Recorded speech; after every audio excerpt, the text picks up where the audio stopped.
Hello viewers, welcome. This is lesson 2 on the velocity time graph. We want to take a question and try to solve it in order to further enhance our understanding of the topic. So we are going to go through this question together and then we are going to work on the question together. So let's go through the question. The question reads, a vehicle started from rest and attains a velocity of 10 meters per second in 5 seconds. It maintains this velocity for 20 seconds and comes to rest in 4 seconds. The driver then linearly reversed the motion of the vehicle at a velocity of 2 meters per second for 6 seconds.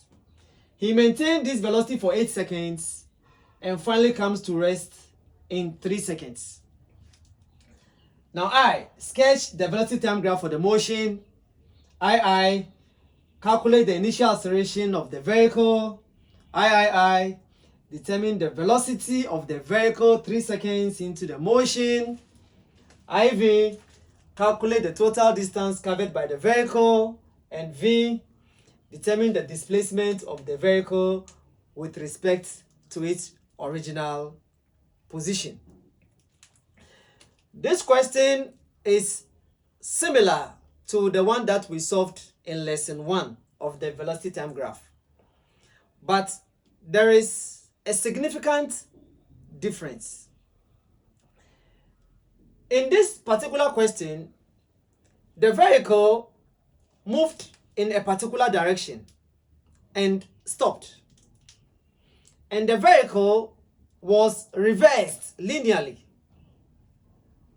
So we have two motions, a forward motion which we can consider to be to the east and positive, and then a backward motion which we can consider to be to the west and negative.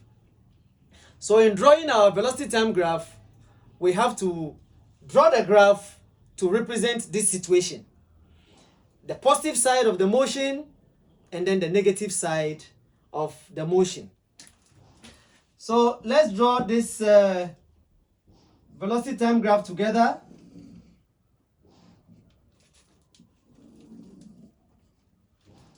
So we have our starting position, 0.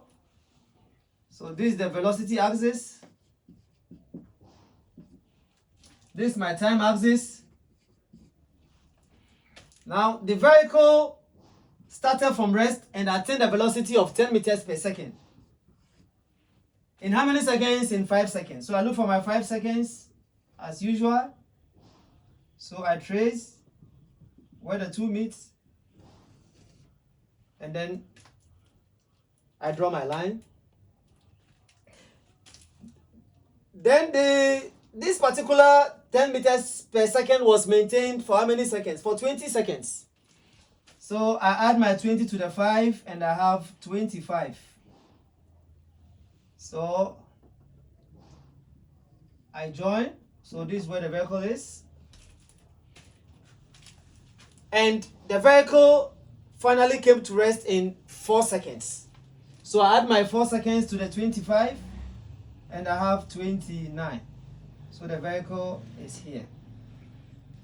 So this is the first part of my journey, the forward motion. So forward motion, which is positive, we can say to the east, right? So now let us go to the reversed motion, which we said is negative, and we said we can consider it to be to the east. So the driver then linearly reversed the motion of the vehicle at a velocity of 2 meters per second. So our 2 meters per second is here, so that's -2 because it's reversed motion opposite to the previous motion, so we put a negative. All right, for how many seconds? For 6 seconds. For 6 seconds, so we add our 6 seconds to the 29. And what do we have? We have 35. So where the two meet, the 35 and the 2, where they meet, somewhere here. So I join. So now this is where the vehicle is, right? So this 2 meters per second was maintained for how many seconds? For 8 seconds. So I add my 8 seconds to the 35 seconds and I have 43, right? Okay, so 43. So now this is where the vehicle is. All right. Okay. So finally, the vehicle came to rest in 3 seconds. In 3 seconds. So I add my 3 seconds to the 43 and I have 46. So 46. All right. So this is our velocity time graph for the motion. So this is the backward motion, which we said is the negative. Okay. So this is the velocity time graph. Okay. So we have the positive side and then we have the negative side. This was when the vehicle was moving in our forward motion, positive, and this was when the vehicle was reversing. So this is the positive motion and this is the negative motion, as we have indicated clearly. So this is our velocity time graph. Okay. So the second question says we should calculate the initial acceleration of the vehicle.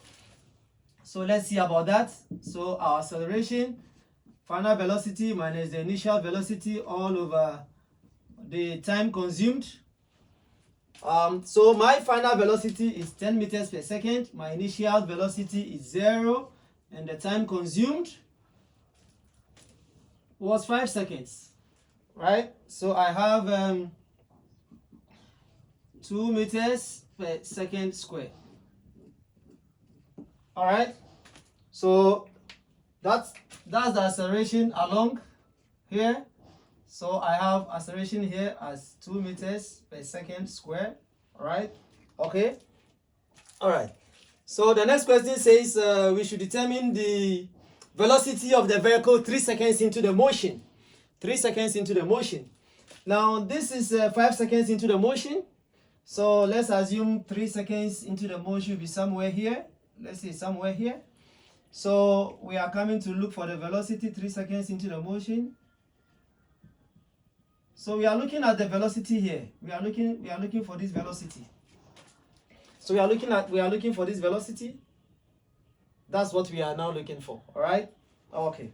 So we already have the acceleration here, which we have calculated as 2 meters per second square. So for that, so this is what we have for the acceleration. Now we are looking for the velocity, this v. We are looking for v, right? So we do a simple change of subject and then we have v equals u plus 80, right? So this is what we have. Okay. So v equals u plus 80. We put in our values and what we have. So my initial velocity is 0. I put my 0. All right. My acceleration that I've calculated is 2 meters per second square. So I have 2. And the time consumed, all right, the time consumed to attain that particular velocity that we are looking for, that time is 3 seconds. So I put my 3 here. And what do I have? I have 6 meters per second. I have 6 meters per second.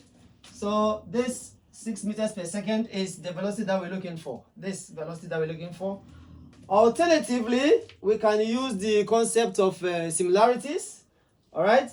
So we can say this is a triangle. Okay. A triangle, this triangle. So let's sketch it here. So this is a triangle that we have. Now the velocity that we have at 5 seconds, the velocity that we have at 5 seconds is 10. All right. Okay. So at 5 seconds,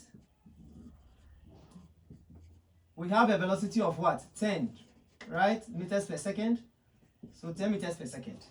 Now at 3 seconds, all right? So at 3, so let's say somewhere here. So at 3, that's the velocity that we are looking for, right? So this, which we don't know, okay? So from the concept of similarities, we can say we have 10 over 5 equals, this is what we are looking for, right? Equals x over 3, right? Okay. So we have 5x equals 3 times 10. So 5x equals 30. And then x equals 30 over 5, which gives me 6 meters per second, right? Okay. Which gives me 6 meters per second. So you see, either way, you are going to get the velocity 3 seconds into the motion. 3 seconds into the motion, this is that. And in the same way, we can be asked, getting to the end of the motion, we can be asked a similar question, getting to the end of the motion, like 3 seconds before the end of the motion, you use the same methodology, okay? So understanding this can help us to go further and then solve similar questions. Then, from there, we have to calculate the total distance covered. The total distance covered. So let's see about the total distance covered. So IV, total distance covered S. Okay. So we are going to have the positive distance, this distance when the vehicle was going forward. We are going to have this distance when the object was what? Coming back, or when the vehicle was coming back. Okay. So we have two distances in this case, when it was going forward and then when it was coming back. Okay. So this, let's use the concept of a trapezium. Okay. All right. In lesson 1, we know how to use a rectangle, triangle method, and so on and so forth. So let's cut everything short. Let us use trapezium here. Okay. So I have for the positive distance, I have this. Okay. So the longer side is 29. All right. Plus the short side is 20. Okay. And then my height is 10. All right. Okay. So what does that gives me? So that gives me 245 meters. All right. Okay. All right. So let's call that distance 1. That is the positive side. So let's come to the negative side. Let's call it distance 2. All right. Let's call distance 2. Okay. So I have that. So my longer side is 17, right? My short side is 8, right? Okay, and my height is what? 2. The height is 2, right? Okay, so the height is 2. Okay, so what do I have here? I have 25, right? Okay, so my total distance is going to be 245 plus 25, and that gives me 270 meters. So that's my total distance, 270 meters. And then finally, I'm asked to find the displacement, V, the displacement of the object. So the displacement of how do we go about that? Now, we earlier on said that when it comes to the displacement, because there's a forward motion and a backward motion, the displacement and the distance in this case are going to be different. They are not going to be the same. All right. So what we do is that we look at the total distance moved in the forward direction, the positive direction, and then we look at the total distance moved in the opposite direction, okay? And then we find the difference between the two, okay? So the vehicle moved 245 meters positive or in a particular direction, and then it moved 25 meters back, okay? All right, so what is going to be our displacement in this case? So my displacement in this case is going to be my forward movement, all right? Okay, so let me say my positive motion, which is 245 meters minus my reverse motion, which is 25 meters, all right? So what does that gives me?